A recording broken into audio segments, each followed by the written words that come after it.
the information we've been given over the years and what have you, I want to show us what the real giants are, not so much who they are, but more the sizes that we're dealing with when we're dealing with giants. So I want to go back to let's go back to one of my previous videos on which I talked of that time where there are no forests on flat Earth, where they annihilated all the forests on the Earth. And I want to start with that. And in particular, I want to start with the Cape Town, not just because I'm resident in South Africa, but because that was one of the largest trees on the planet. The top picture here, that is Table Mountain in South Africa, in Cape Town, or the peninsula of the African continent. This is a picture of Table Mountain, looking at it obviously from a helicopter or from an aeroplane. Now, in the video, there are no forests on flat Earth. You will recall that this guy actually said, as you can see with the picture below, if you can see the similarity between this tree that you can see here in the bottom of this picture and the Table Mountain, you can see that that's much the same thing. So I want to now deal with this particular tree. This is called Table Mountain because of its flat top. This tree, because of its diameter, you can go and look at the video on there are no forests on flat Earth. Relative to its diameter, you can work out the height of a tree. And this tree, some 180 million to 250 million years ago, rose to the height of about 60 kilometers. So that's an enormous base of a tree there that we see. So would you be able to find the roots also, I take it? Well, the roots, yes. If you go closer, I mean, you can see these the roots would be what's going on at an angle, what they go off at angles here. Let me see. Let's bring this one. Okay, that's a view from Cape Town, from the top of Table Mountain. This is the view of looking at the houses down. So while you look at this picture and you see, oh, well, you know, you can't really get perspective. You want to know what sort of size we're looking at on the top. A photograph has been taken from the top here, and this is what you're actually seeing. So this is us looking down onto a small suburb or town over there. So the roots, if you have a look at this tree, again, you can see the top here, the surface of the stump, and here the roots start going out where they start going into the ground. Now that slope, yeah, you can see some on the side, what we think are rocks, what are usually rocks on large scale. Well, you just have to go back here and you have to realize that these are what we think are rocks around here. These can lead into part of the roots. These lines down here will actually be part, as you can see here, the start of the root structure going into the ground. Is that why you get so much coal in mountains, do you think? Because why would you find coal on mountains? It's not like there's been so many trees there, more than there has ground, you know. The story of coal is very interesting because we get taught that coal takes many million years to evolve, to come about. In actual fact, being in the coal industry, when you have a look at coal is actually a very different picture from what we're told. When they go, and you can do the research for yourself on the internet on this, or go and visit a coal mine, you will find that they do what they call reclaiming of coal mines. Now, a reclaiming of a coal mine, they dig out an existing coal mine. When you look at coal mines, when they reclaim what they call reclaim coal mines, they will usually dig out a mine. And they take the coal, but there's certain coal that's sort of gray, not black. And that gray coal is not what they call, it's not mature coal. So what they do is once they've excavated all the decent coal, the real good quality coal out of the mine, they will then start throwing back this immature coal, which is a grayish color. They will throw it back into the mine, and it takes between 15 to 18 years, human years, to evolve to solid black coal. Now, the stories we've been told that coal takes millions and millions of years. Now you have to start questioning to yourself, how can you reclaim a coal mine and it becomes mature in 15 to 18 years, yet we're told, oh, it takes millions and millions of years to come about. Something's wrong.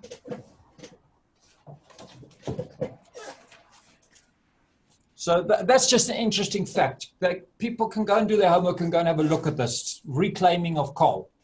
15 to 18 years for coal to become mature. The stuff doesn't tie up. Then I want to deal with that. That's just the one that's on that tree in Cape Town. So I want to deal with that as the start of this video, which we're going to be dealing with giants. There's a guy more than 100 years ago, Alexander Pushkin. His name is A-L-E-K, if anybody wants to search him up on the internet. Alexander, A-L-E-K-S-A-N-D-R. There's no E at the end. Alexander Pushkin, and he wrote a book, number of poems, he wrote various things. Famous author. He wrote about what he called a giant fairy oak. Now this giant fairy oak rose to the height of 100 kilometers. Remember Cape Town, the Cape Town mountain I'm talking about, Table Mountain? That tree rose to a height of 60 kilometers. Alexander Pushkin is talking of a tree that rose to 100 kilometers. Now 100 kilometers in height, and he called it a giant fairy oak. He, in his story, says that this giant oak was on what they call Bunyan Island, B-U-Y-A-N, Bunyan Island, and that was in the north coast of Russia. Now, this island on which this fabulously large giant fairy oak grew was a mystical island because it disappeared and it reappeared. It disappeared and it reappeared. So there's no proof of this island on which this oak tree grew. Now, remember, we're talking of a timeline 180 to 250 million years ago.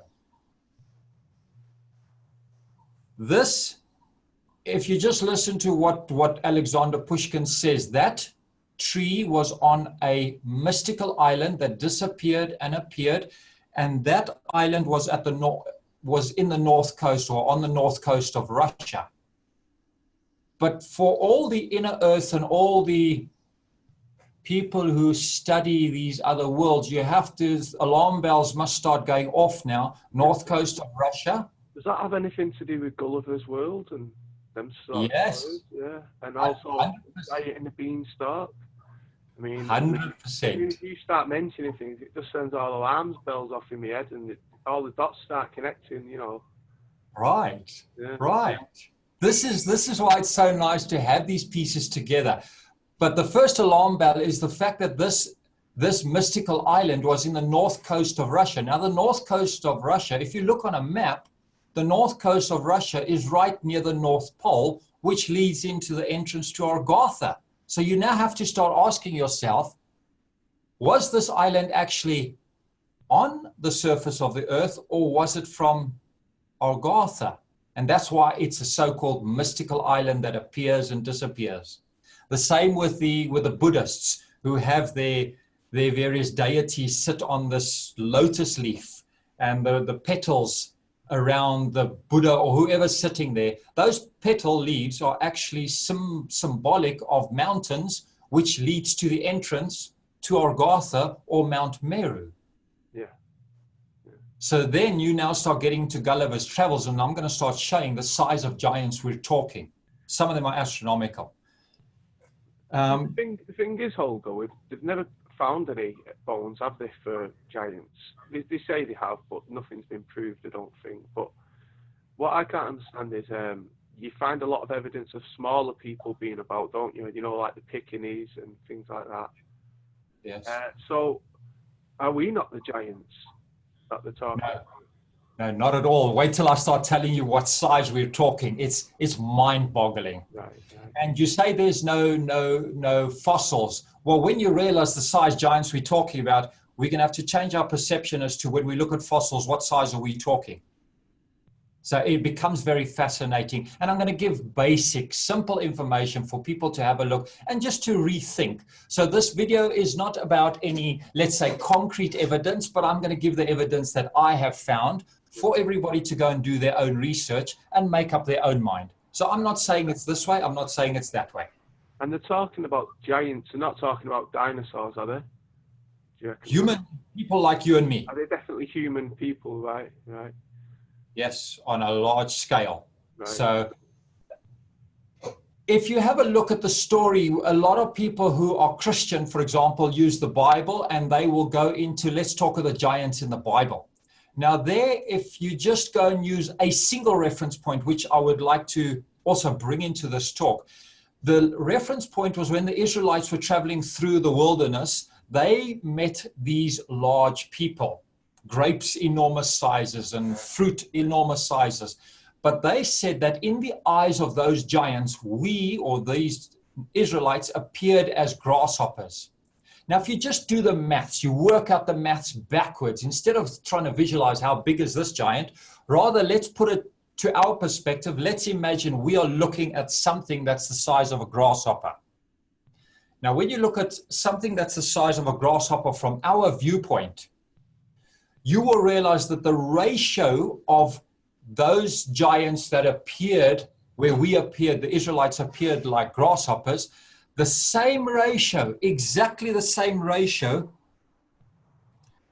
appears to the giant fairy oak, but particularly the Cape Town mountain or the Cape Town tree.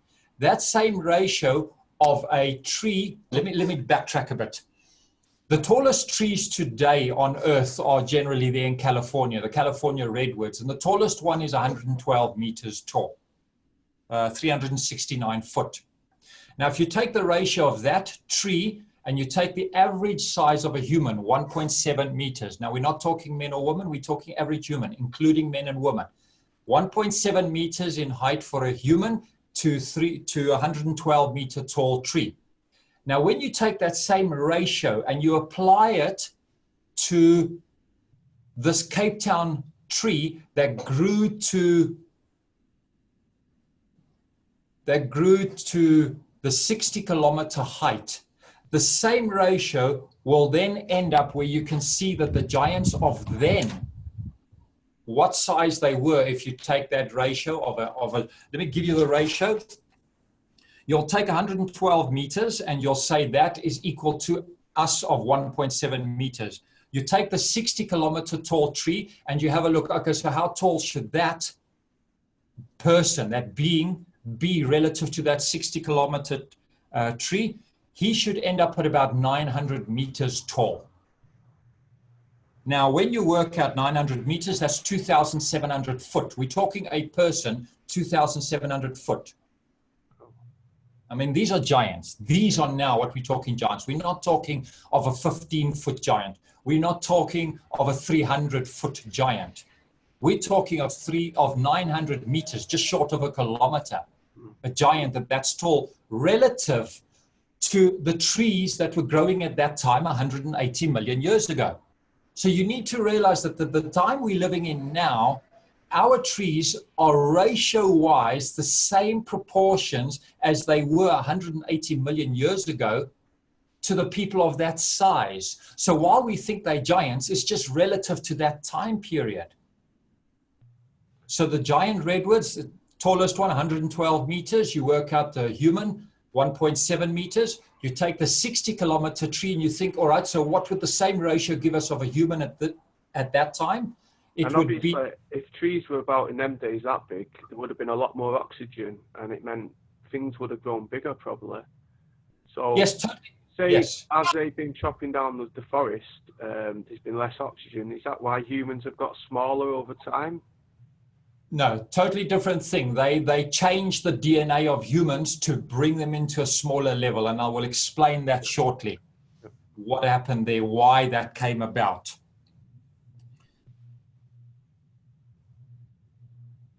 I wonder if I should go into that video now. All right, let's then deal with your question there.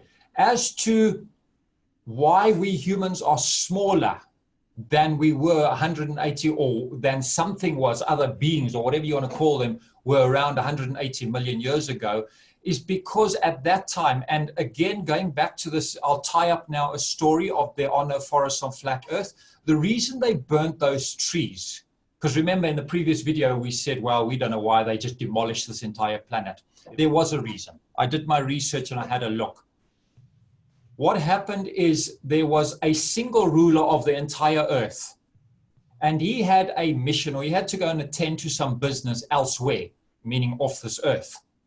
And he went away, and the period of time he went away for was quite excessive. And by the time he got back, the earth had basically been taken over by trees to such an extent that there was no more harmonious environment of trees in proportion to humans, in proportion to animal. So the vegetation, animal and plant, well, plant or vegetation and animal life were not in proportion to each other. The trees had overgrown, overtaken, that they were almost outstripping and overtaking the humans. So what they did is they abolished, or they got rid of all these trees. And instead of having one king rule over the entire earth, they then decided, look, to maintain the earth, the way we're going to handle it, let's divide them up into many kingdoms, which is from where we get our countries. So instead of there being one ruler of earth, they said, all right, let's put in many kingdoms called countries today. And each country must maintain the ratio of animal life to plant life to bird life to sea life. These ratios must... No, before the Anunnaki. Right, so this was before, right? This was before the Anunnaki, because these guys who annihilated these trees were even... They were over in hierarchy levels. They were over this king who ruled the entire world of these really large people. So there was somebody above him. Are these the Watchers? No, the Watchers came after them. These are, let's call it the original guardians of planet Earth. Right. So like Titans in Greek mythology? Titans are the 2-kilometer tall people. Yeah. So the 2-kilometer tall people that I'm talking about, let's actually bring up a video here. Here is a video. Can you see the title's name? Trolls, Titans, Giants, Gnomes turned to stone. Yeah. Look at these mountains. This person who's taken this video, they very kindly done this video. He's taken pictures of mountains and turned them on their side. Now look at the faces here, Andrew, and we question, where are these bones? We're looking for bones. We're looking for fossils of giants. Well, I think we're digging a bit small. Let me see if I can just, let's play a bit here. Okay, can you see that this relates to some of the stories you've been describing now in some of your videos? Yeah, yeah. So this is what this person has very kindly put this video together. Let's just go through. Let's have a look at some of these. I mean, let's look at this now. Let's move on. I mean, this is a mountain here that you can just have a look at some of the size of these creatures. I mean, look at these. These are mountains tipped up on their side. This person has very kindly put this video together. So when you talk about these giants, now these giants on average are about 2 kilometers tall.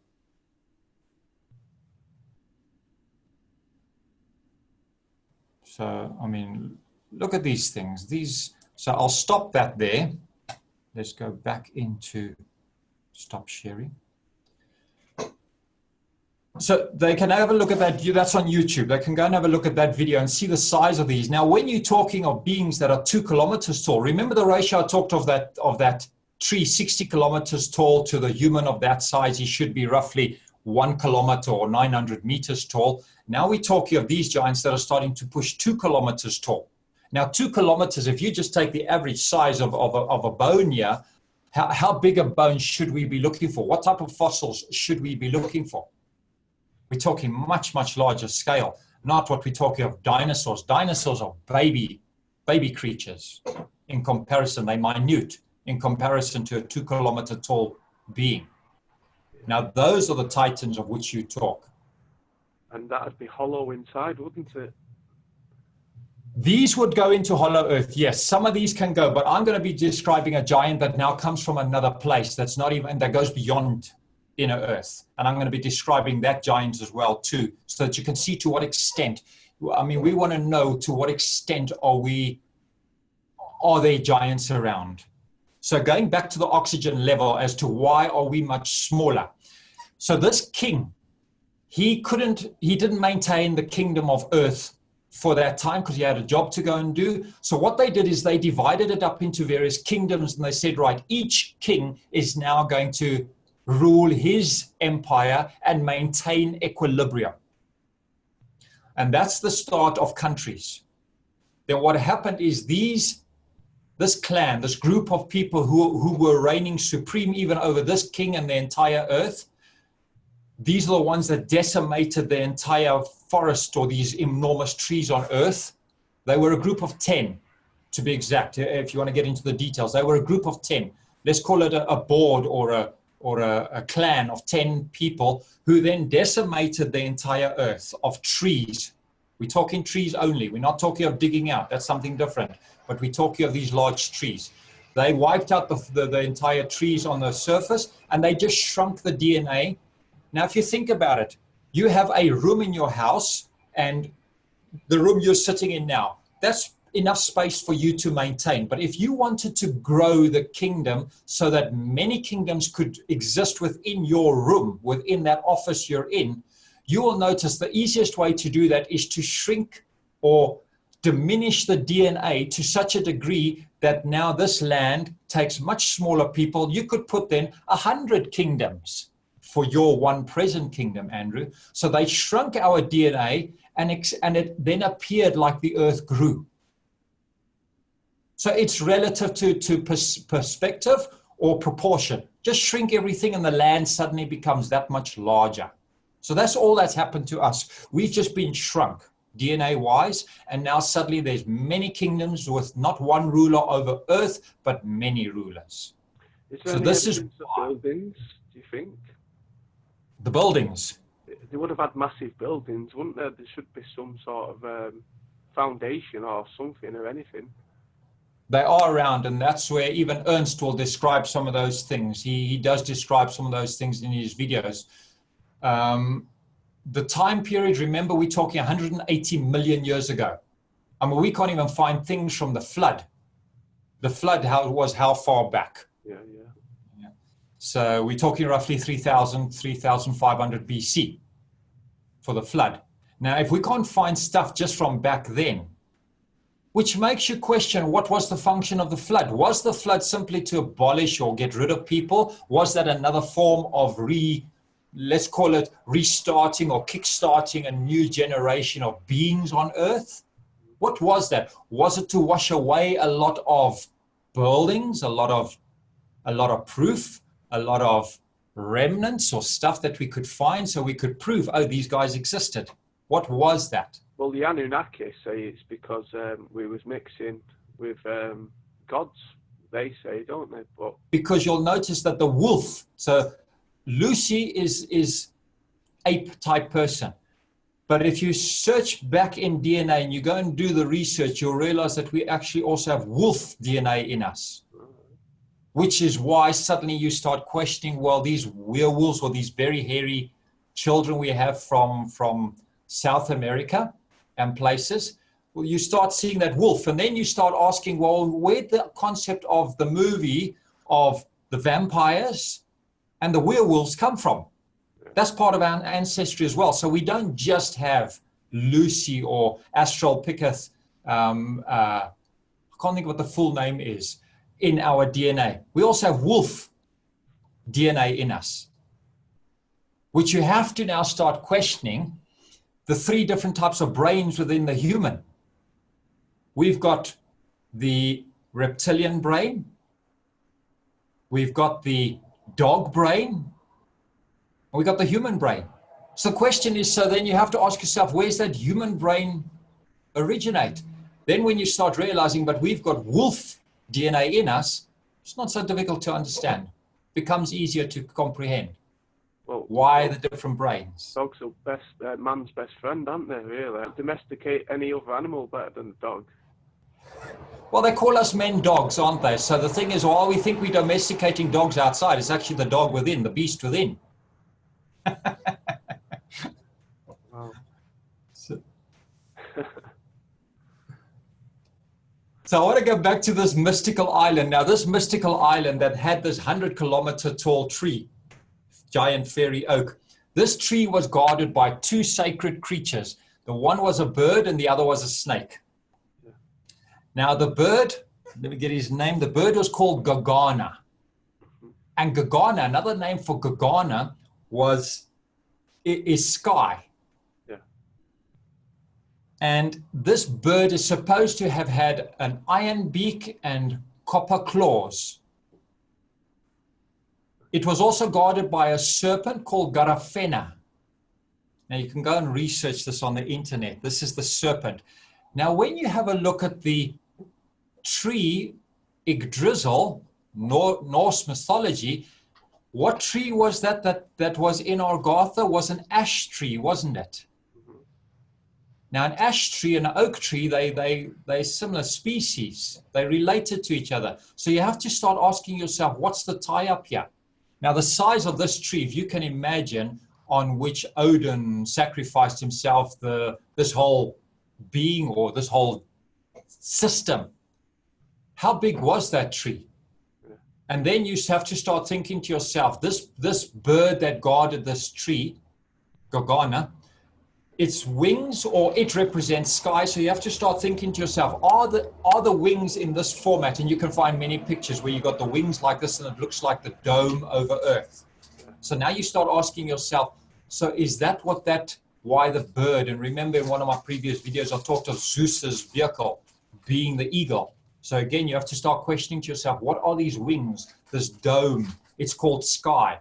And then another thing you have to ask yourself is this bird, this mystical bird, had copper claws. Now, if you think about it, Andrew, just take copper claws and you put them around something, like the American flag is holding arrows. The eagle there is holding arrows. So imagine the claws in copper. Well, can you see the copper coil coming about with the claws? And that's the start or one of the places to look for EMF. Electromagnetic fields. Yeah. So when it's talking of copper claws, are we now talking of a real bird? Are we talking of a fictional bird? Are we talking of a real bird? It can go both ways. So you have to start asking yourself, what is all of this? Then on that big tree of Yggdrasil, there's a snake on the bottom there. Do you remember in all those videos, no matter what picture you're going to have a look, there's usually a snake. Yeah. Well, that snake's name is Garafena. Or Garafana, depending what different sources you find. So again, you've got the snake, which I spoke in one of my previous videos was the wormhole. We're talking of the bird now, which could represent the sky and electromagnetic fields, or the system to travel intergalactical transport. So we start talking of many, many different things now. Going back to the dog DNA, I just thought with the Egyptian pyramids and the depiction of the dog-headed men and everything like that. Anubis. Yeah. So, Anubis, the god of death.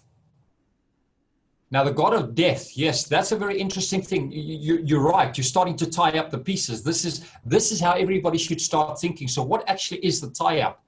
But when you start realizing, we're talking, how far back does the history of the Anunnaki go? I've already taken you back 180 million years ago, 180 million to 250 million years ago. So now you start asking yourself, how back does the Anunnaki history go? Does it go back that far? So when you look of Anubis, and we're talking of what size? So again, those people, I believe, are what you also talk of, these titans, the 2-kilometer tall people. But remember, there was a crowd of 10 or clan of 10 people who were even over them. Right.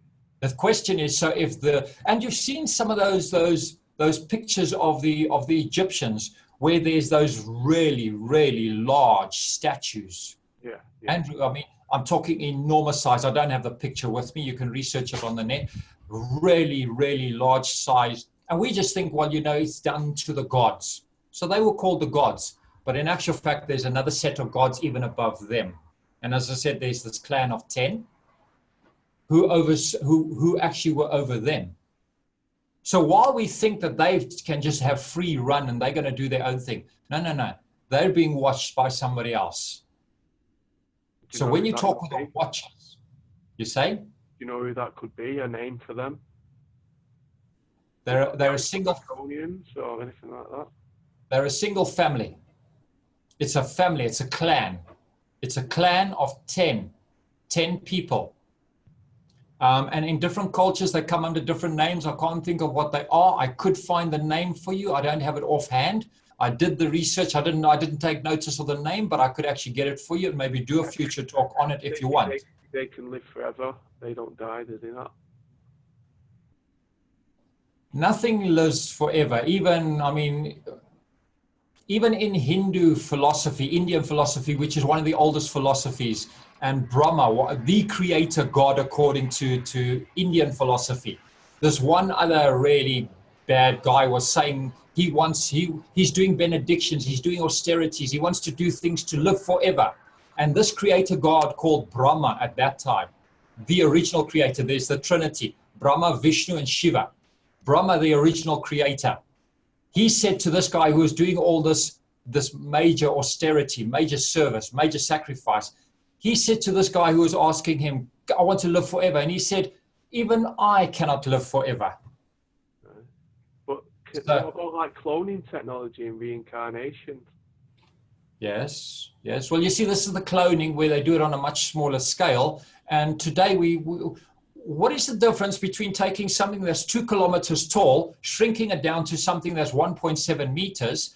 If you look at those ratios, what's the difference between us, who are 1.7 meters today, and shrinking it down to what we call nanotechnology today? What's the difference? There's really no difference. So we just need perspective. You look at your ratios, always work on ratios, and you can start putting pieces together. Let me go now to, let me take you to another picture. I want to get another, well, this is, okay. Let me share another screen, yeah? I want to go, where is it? Let's see if I can get this. Why can't I show this one? Zoom, Yggdrasil, whiteboard. I hope this is recording because it's the first time I've used it. Well, let's hope so. Otherwise, we could do it again. I can't get to my. I can't share. If you go to the bottom of the screen, it should have been green, I think. It shows there, but I can't share. I go to share, where I go in here, and I go to share screen. Now I've brought up this screen. I mean, if you just have a look, can you see this picture? Okay. Yeah. Here's the hierarchy of Yggdrasil. Now have a look. Here's the dead, nether regions, whatever you want to call it, hell. There they call it hell with a single L. You've got the Nephilim.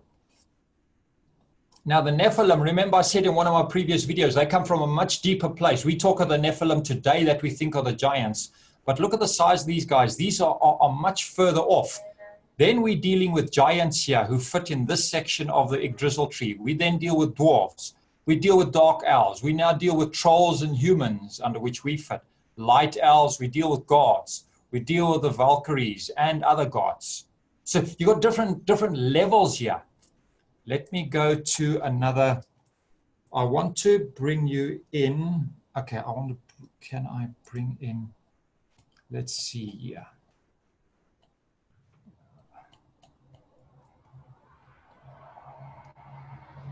Okay, I want to bring in, oh, where's my, let's take this. Okay, I want to deal with Hercules for a start. Let me see if I can share this screen. Okay. Here's a story, what they call the Stymphalian birds. These are the birds that you can see it here, where Hercules is supposed to have fought these birds. Now, Andrew, when you think of the bird that I'm describing that guarded Earth, and you relate that to, in actual fact, Hercules' the many great, he had 12 great tasks he had to do. And you have a look at the size of these birds, and then you look at the relation or the size of Hercules. Now, this bird, for example, there's no concrete proof. As I said, I'm going to take you down a flight of fancy now at the moment. We're going to go into an imaginary world. So there's no proof on this. People must make of it what they want, but I'm just going to give possibilities. So imagine this bird now, according to Hercules. Hercules hunts these birds. What size was Hercules if this bird guarded Earth? Now look at the size of giants we're talking. We're talking 2 kilometers that can fit within Earth. Now what size is Hercules? So we have to start questioning to ourselves when we talk of these ancient gods, these giants, these titans, how big really were they? And when Holger, Hercules was a Greek god, wasn't he? Correct. The Greek gods were Anunnaki, wasn't there? Yes, you can go Anunnaki, so but is the bird not a symbol of the Pleiades? The 7 doves are the symbol of Pleiades, yes. And the birds who Hercules was fighting, was that not a symbol of that, do you think? Well, he fought different birds. Right. There wasn't one set of birds, which you have to start asking yourself, if the bird, and why does America have the eagle on its, what are they alluding to? What are they keeping but not quite telling us? So you have to start asking yourself, and then the one eagle is a double-headed eagle that looks looks east, and the other one looks west. And you have to start asking yourself, what do these birds represent? Are they just simply figurative, or is there an actual meaning? So does that bird of America, a world power, represent, well, they've got control of the earth? But then you look at Hercules, who is fighting these birds, then you start asking yourself, if he fought more than one type of creature, more than one type of bird, more than one type of animal, dragons, whatever you want to call it, you have to start asking yourself, were these all on earth? Because did Hercules, if Hercules is this size relative to this bird, for example, that represents Earth, look at the size of Hercules, then the question is, where did Hercules come from? Was he from here? We always relate, because we're relating from our perspective, that everything must occur within this dimension. So you have to start asking yourself now, were these maybe stories, fairy tales, pastimes, whatever you want to call them, that didn't necessarily occur on Earth, but occurred somewhere else? And then somebody in history passed it on. History, his story, passed it on, and he said, this great battle occurred long ago. Yeah. But they never say it occurred here on Earth. That's never said, and we never question it. Those stories never say, this battle occurred on Earth so many thousand years ago, so many hundreds of thousands years ago. All the stories from Sumerian texts all talk about a war in heaven, and then, like you say, you've got the bull worshippers, you've got the bull sacrificers. The Muslims have a month where they just go sacrificing cattle. A day, sorry. The rams. The rams. Yeah, so they go slaughtering, and then you've got the Jesus was born in a manger with all the animals. And then you see the people who are supposed to be the Anunnaki, the Romans, the Greek, they always have some sort of way of sacrificing, like the bull fighting and things like that in Spain. There's always, and if you look at bullfighting, I think you'll find that where they actually stab the bull is where the Pleiades are found in the actual constellation of Taurus. So that's even more blow your mind, that they're actually talking about slaughtering the Pleiadians when they're doing all these bull worshipping. And you've got the old way of when they used to sacrifice the children, and they used to heat the bull up, and then it was like they wanted everyone to be scared of the bull. And when you look at it from the Central European times, we worship the bull and stuff like that. Yeah. So the two cultures were totally different, believing something to do with the bull. I'm convinced it's to do with the Pleiades, and yes. back to thousands of years, you know. Now, there's two aspects. Remember, you're talking of bulls. Look alone. Why on the stock exchange do we have bulls and bears? Yeah. The North Pole actually represents the position of the bear.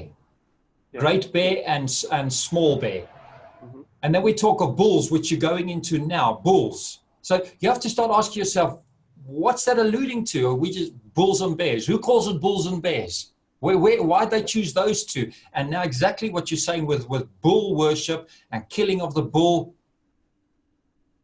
What's going on?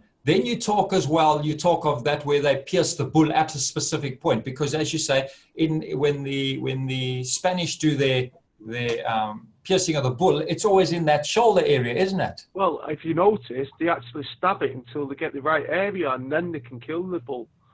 So it's like, you can't kill this bull until you actually, and it's, if you was going to insult someone, what would you do? You'd insult where they came from. So it's a way of insulting the Pleiadians that are on Earth by indirectly saying we're stabbing this right where you from and killing your sacred animal in a way, you know. Yeah, we're going to get to the heart of the matter. Why are Indians so? Why do they worship a cow and no other? How many animals on the earth and they worship a cow? Of all of them, you know, it's just not coincidence. I don't think anymore. There's too much evidence for coincidence. No, the cow comes from another dimension beyond Earth and beyond Argatha. Yeah. So you're right. That goes even beyond this dimension. So the cow is actually the source of Argatha. As again, you're going to the bull now. It's actually the source of Argatha, who are the gods who look after Earth. Right. So then you start questioning to yourself, and I don't have the video, I don't have the picture. Anybody who wants to, they can go and have a look at a picture of a cow giving out of its four teats from the udder, giving out from its four teats the rivers of life.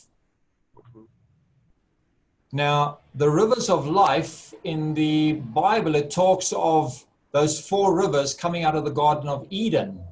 Yeah. So you have to start asking yourself, where is Eden? We're looking for a place of Eden here on earth. It has four rivers, and yet does that not tie up? Let me take you to if you go to cave paintings, Holger, what are thousands and thousands of years old, and you'll always find the pictures of the bull, are the first pictures that anyone drew in your... Okay. Now this map, here are the four rivers that flow out of Argatha. Now these four rivers are what they talk of Eden, the four rivers out of Eden. This is what they're actually describing. Here is Eden. Eden is in Argatha. Now those four rivers, in some depictions, when you look at some ancient depictions, you will notice there's a picture. I'm not going to find it now. I'm not going to hunt it now. People can go and have a look on the internet. Go and find a cow with four rivers coming out of its teats. So you'll realize that this river represents the milk flowing from that cow's udder. And that cow obviously is the source of Argatha, which is the source of Earth. But then you have to ask, so the cow actually goes beyond Argatha. Yeah. Now coming back to what you're talking of, this bull and the Pleiadians. Yeah. Another thing, Holger, they talk about Atlantis, don't they? That now one of the moons on in Pleiades is called Atla. Now, is this not like where they was coming from? It was all Atlantis was another world. It weren't even this world. Andrew, can you see you're tying up the pieces? That's how everybody should start thinking. That's what I'm trying to say. Get a reference point. When we're talking of these giants and titans, are we talking of them living always on Earth? Now, Hercules, who was bigger than the Earth, could not live on Earth. So you had to have come from somewhere else. Yeah. So yes, you're talking of intergalactical, interdimensional, whatever you want to talk of. Yes, we're talking of things from elsewhere. And as you say, Atla. Yeah. The big guy who holds up the world is called Atlas, from where Atlas comes. I mean, who holds up the earth? So yes, what size are we talking about of these people? And we always, it's mythological. It's not real, they want to tell us. Why? Why If the can't? continent was real on Earth, they would have found something by now. And you know, if there was a massive continent underwater, they would have found an outline of some village or something, or maybe not. But I just think it just coincides with everything that I've been reading and researching.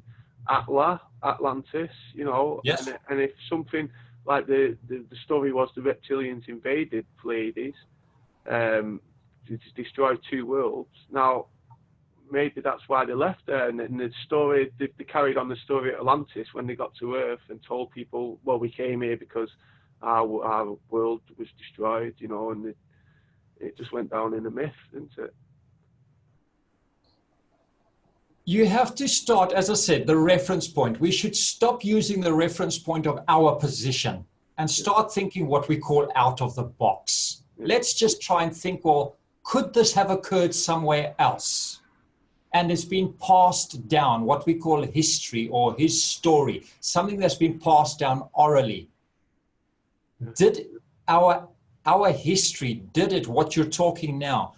Are we talking of something occurring in other dimensions, other galaxies that has been passed down as history? I'm pretty sure that the Pleiades were the Christians or the old Jewish Hebrews, if you like. I don't know, you know, I might not be true about that, but that's what my research is pointing to, because there's a lot of reference to the Pleiades in the Bible and stuff like that. And then what I'm trying to understand now is, what does the one star of the communist flag, what does that stand for? Because that'll describe where the Anunnaki are from, basically. Is that Alberon? Yes. Now what happens is when you look at these stars, if you also research through the time of when they built just recent the pyramids, and you have a look at the North Star changes because the sky shifts. So that in itself should tell you that while we are all nervous that this is going to be our lot for the rest of eternity, no, it's not. Those stars shift. So what was the North or the main star, the pole star, back when the pyramids were built, is already shifting to where a new energy or a new controlling body is coming in. Yeah. It could it could be Nibiru as well, because Nibiru was supposed to be the home of the Anunnaki, wasn't it? But that was supposed to be a planet that could move, if you like. They actually built an engine onto it. That sounds way out there, and we're talking about some way out there stuff, but... Okay, so let's look at that. This planet Nibiru could travel in and out of our solar system, right? That's the story. Yeah, apparently it had an engine on it, and they'd found some way of, you know, I think they thought, why build a big ship? Why not just build an engine onto your planet? But can you do that? I don't know if that's possible. Would it be even possible? Without going into too much, some of these, I like Indian and Tibetan philosophy as a reference point, because that's quite a good human ancestry or history that we could hang on to, as opposed to these other sciences or other philosophies or other mythologies. The fact that Nibiru can travel out of this solar system and into another, or from another galaxy, whatever have you, you have to start questioning, is that not possibly interdimensional travel? Yeah. We're thinking, this is why I don't only want to adopt the space system. You also want to possibly comprehend, and don't accept one or the other. Both are valuable. The flat earth as well as the globe earth, both are valuable systems. You don't want to say I'm for one or I'm for the other. Although I tend to use a lot of reference points on flat earth, you also need some of the round earth to start explaining different concepts. And you'll start realizing that the two, while we're saying, well, let's choose one camp or the other, that's a mistake. You want to choose both. And there's a reason how you can actually tie both of them in together. Right. So when you look at, let's just take, for example, the flat earth system, we're talking about you now. Again, the wormholes that I talked about in a previous video. Well, Nibiru is just going to travel through a wormhole and come out from another place and rock up here. So that's one system according to the flat Earth. If you want to go the space system says, all right, so this Nibiru planet travels out into the farthest regions of our quadrant of the universe. So again, it's coming from another place. It doesn't matter which way you use, flat Earth, globe, universe, space, it doesn't matter. Point is, they're coming from somewhere else. Right. So both systems apply, and both systems help you to stop using our current position on Earth as a reference point. This is why we're getting stuck. We're only using this point instead of realizing, but something else exists. When you close your eyes, people haven't been taught, we're not explained, we're not open-minded enough because of the media bombardment. When you close your eyes, another dimension exists. It's not fantasy, it's not imaginary. Why does nothing of that dimension look anything like this? And then we say, well, I can't relate to you, so it's just imaginary. No, it's not imaginary. What size was Hercules? Is that imaginary? And yet there's so many philosophies told about him. You're talking of bull worship, these so-called history, but yet it's still ingrained in us. So is there substance to it? Why is it so pushed on us? There's something else going on. I've got my copper cup as well today, Holger. Good. Very good. Very good.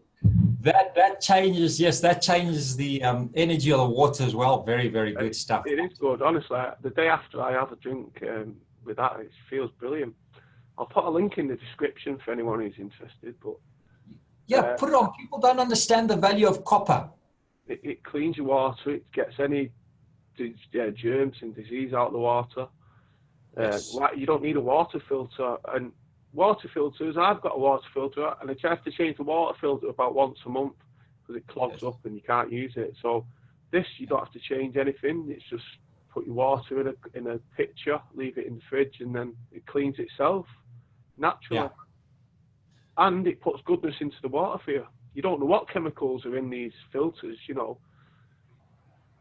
Andrew, let's look at this copper. When you talk of copper, copper is not an earth-based element. This is what a lot of people, we assume these elements come from Earth, but they've been brought in from somewhere else and put here. Now, copper is one of the main ingredients used, or the main elements used in electronics. It's one of the main elements used in electromagnetic fields. So you have to start asking yourself, if copper has got these abilities that it cleans, it has the ability to enhance, it has the ability to purify, it has the ability to change things. You have to start asking yourself, how can an earth static type energy have these elements that come from somewhere else? And mercury is another aspect. Now there's two types of mercury. It conducts electric, but it's not magnetic. That's crazy, yeah. Isn't it? So then you have to start asking yourself, does copper, and this is where copper is going to become very valuable for some people, copper is actually your conduit to other dimensions. Right.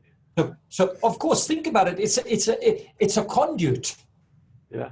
So we just think it's just an element. No, it's not just a physical element. Why is it used in electronics that it can do? EMF is not a single dimensional energy. Mm-hmm. We use coils, and then we induce energy or magnetic force from an angle, a 90-degree angle, or sometimes slightly different angle, and it induces different effects.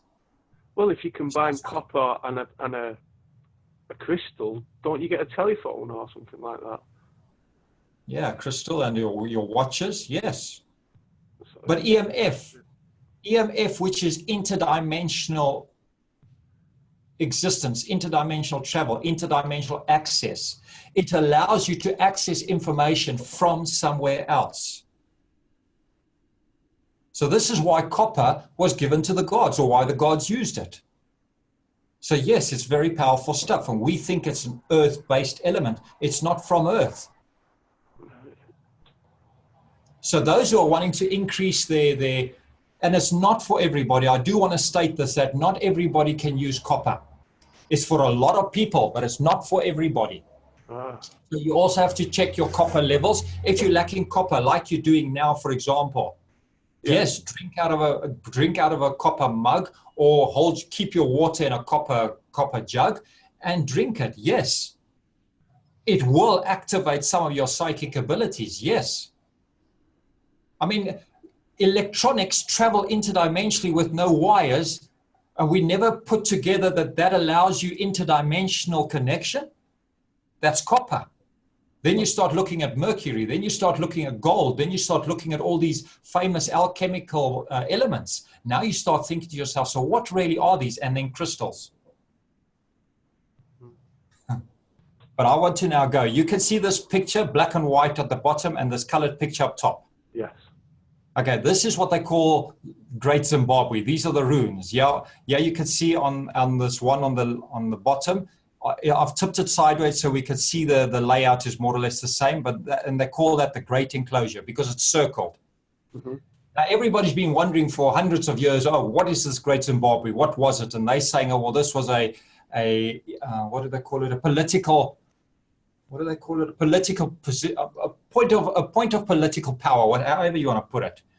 And they say that this was the center point of this great king's headquarters, whatever you want to call it. And they describe how the houses, the huts could have been in there, and this is what it was used for. Now, I want to change people's perception, and I want to show that there's another possibility of what this is, talking about what you talk about, these round enclosures. Andrew, I want to start now changing the perception of what could it possibly be on another way that we've never considered before. So here you can see the black and white, the colored picture, and they show very pretty where the houses and these huts are inside this structure. And this is what they maintain was. And would there have been a roof over that, or was that just all open like a fort, like a castle wall, if you like? This is a fallacy. This actual structure, which you could see on the bottom here, is what exists. So it's just walls, yeah. It's not just walls. Now I'm going to change people's concept of what life actually is. You want to know your origins. Now I'm going to start showing you origins of giants and where we actually come from. So as I said, no proof here. I'm going to take people down a flight of fancy. We're going to go into an imaginary world. So let's look at the possibilities here. Now, this is what they call Great Zimbabwe. And interesting about Great Zimbabwe is it lines up on the same line of longitude as the Great Pyramid of Giza in Egypt. So this was a power center of the world. And it ties up on the same longitude as the Great Pyramid of Giza, Cheops. So you have to start questioning, is there any possibility? And what was his name? Who said that? Michael Tellinger. You can go and look at some of Michael Tellinger's research. And he says that the fact that these two connect up, there must be some significance. And Michael Tellinger states that this must have been the headquarters of Enki. You're going back now into Anunnaki history. He says this is the headquarters of Enki. I want to then tie up another fact, and I want to say, all right, so we are told worldwide that Africa is the cradle of mankind. Now, what if Great Zimbabwe and the Pyramid of Egypt were actually linked? As Michael Tellinger says, the two were linked. And he says that this Great Zimbabwe, he maintains, was Enki's headquarters. However, I've got a different possibility. I've got a different slant to this. In alchemy, in mystery schools, we learn that the pyramids pointing upwards always represent the masculine or the penis type energy, the heaven pointing energy. What if Great Zimbabwe was the feminine part of this great energy, the cradle of mankind? And it requires a man and a woman to produce offspring. So what if Egypt, specifically the Great Pyramid of Egypt, of Giza, what if that was a male-based dominance, political power, whatever you want to call it, and this Great Zimbabwe was the feminine counterpart, and together these two produced the rest of humanity? Well, it does make sense, that, because we know the Anunnaki came from Africa, because in one of the tablets it talks about a nuclear weapon being fired from Africa. Yeah. So it sounds like it would be a base, wouldn't it? If there was their nuclear weapons was based in Africa, that's where your main base would be, wouldn't it? You talk about that Earth splitter. Yes, yes. Yeah. I can't remember the name of the actual tablet, but I've done it in one of my last videos. It talks about the nuclear weapon, like you say, coming from Africa. Yeah. So now if you take a masculine and feminine, you tie the two together, and then you have a look between Egypt and between Zimbabwe, there lie a lot of different monuments that can go back and take us down some weird journeys, really strange journeys. But now I want to tie this story up and give you a possibility of something different that we've ever been told. And I'm now taking people down this journey. Let me share another screen. I want to go to this one. Right, embryonic development. You can see that embryonic development. You can see that on the screen? No, cool jargon. Yes, cool jargon there, the next part. Sorry, yeah, underneath it. That's fine. Okay, I want to go down. So I want to have a look here. This is embryonic development of a human fetus. So let's go. We got some nice pictures there, and we go down, and we're looking at this, and there's the womb, and we go down, and the child there, and off we go, and we keep going until we get to this picture. Part of, it says here, fates of germ layers of the embryo, in the embryo. Now, I want to take you back to another screen, and I want to go, where is my picture? Share. Okay. Can you see the two pictures I've got of Great Zimbabwe? Yeah. And then the picture of the embryo. Yeah. Where that, well, if you look at this wall here on the bottom picture, this egg yolk where we develop from as a human, but this, and you start looking at the link here between these two. There are similarities you can start seeing. This yolk here sits within this area. We've got this wall that's attached. This is the only wall that's attached, the only part that attaches this entire inner thing to the outer wall. And then you start having a look over here, and you'll start seeing you've got something here that attaches. This is the only thing that attaches it to the wall. Mm-hmm. Yeah, so you can. So now there's another picture of a little fetus in there, and it's got the umbilical cord. That's the only thing that connects this little person to the outer wall. And when you look at the shape of this wall, and you start looking at a few other things that now just start tying up, you now have to start asking yourself, what on earth is Great Zimbabwe? Was it a building where people actually lived, or was it an embryo? Ah, right. So you think it might have been a giant embryo?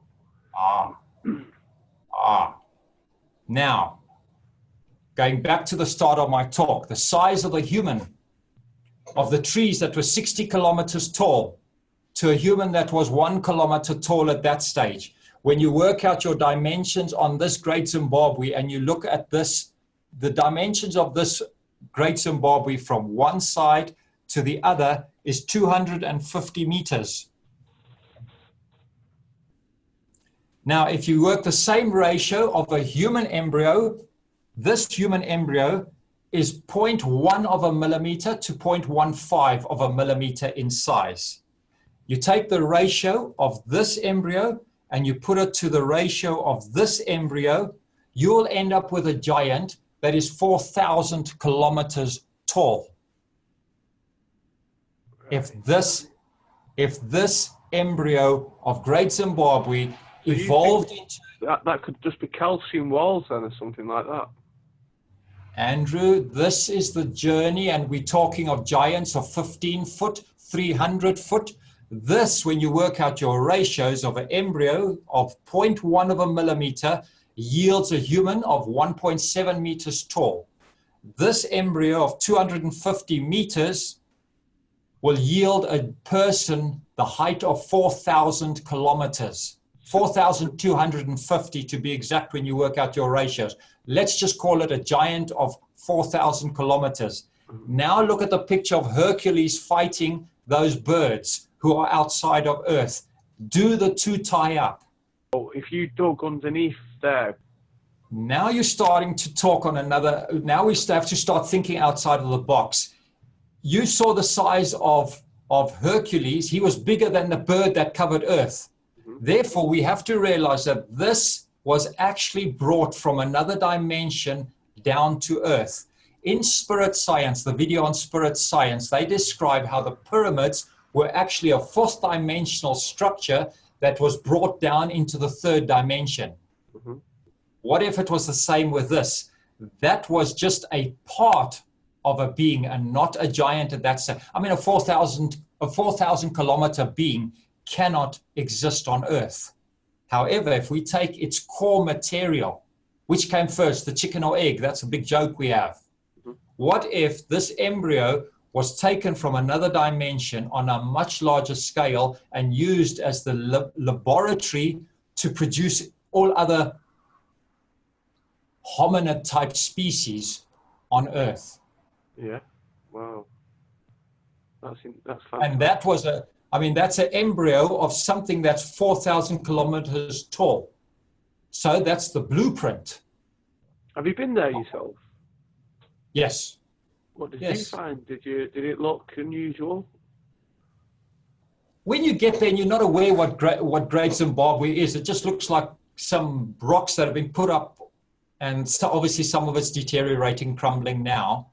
But the point is, when you realize that those rocks, what we think are rocks, what if they are the individual minute cellular structure, tissue structure of that embryo? And we assume they're rocks. We assume rocks, and we're looking at mountains where mountains are beings. Andrew, do we really want to still believe that rocks are just inanimate objects? Exactly. Are those individual rocks that build up this? Zimbabwe means house of stone. Are these just stones, or are they actually the cellular structure of a giant 4,000 kilometers tall from another dimension brought down, and we've actually got DNA material in there? Our history. People might say, well, you find other animals inside rocks, but it's not slate that you find other things in, and bogs. It's not actual solid rock that you ever find animals in, is it? And dinosaurs, I don't think. Well, impressions and what have you. But that would have been slate, wouldn't it? That would have been like really, it wouldn't have been solid rock. Well, you see, we assume solid rock can't change, but how do we know that the technology wasn't such by these gods and these giants that they could actually manufacture rock that appears to be 250 million years old, when in actual fact they could produce it? If you had to burn a part of your body, take a piece of meat and you burn it into charcoal, and an ant had to look at this, would the ant think that is meat, or would he think that's a rock from our perspective? There's no difference. Yeah. Wow, that's fascinating. That you need to take some samples from there, see what it's made out of. Well, it's out of this world. It's not going to be anything we can even relate to, because we're relating everything from our perspective. So I'm saying, let's change our perspective and start questioning, is there other possibilities as to what things could be? For a start, was Hercules a being or a person our size? Who was he? Just look at these people. I mean, we don't have time. I mean, I've got pictures I want to show you. Let me find one. And you get these really tall bodies. Here's just one example. Oh, yeah, yeah. Now, you ask people, why the body so elongated? Are they aliens? Are they another type of being? But nobody ever questions the story of King Kong. If we had a look at King Kong, and if you had to take that giant gorilla, we know it's a fiction, but I'm trying to make a reference point here. If we had to take that gorilla, and no matter what we put him against, and he was a giant on the Empire State Building, without a reference point, we can't see that it's a giant. However, what if, possibility, what if the African people's elongated bodies to try and tell us subliminally, these are giants? Mm-hmm. Then you have to start questioning to yourself, how many of these really elongated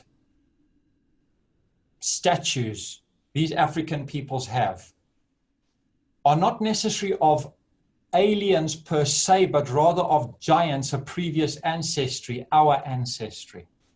And it's like the Easter Island statues. They had elongated skulls, didn't they, and weird bodies.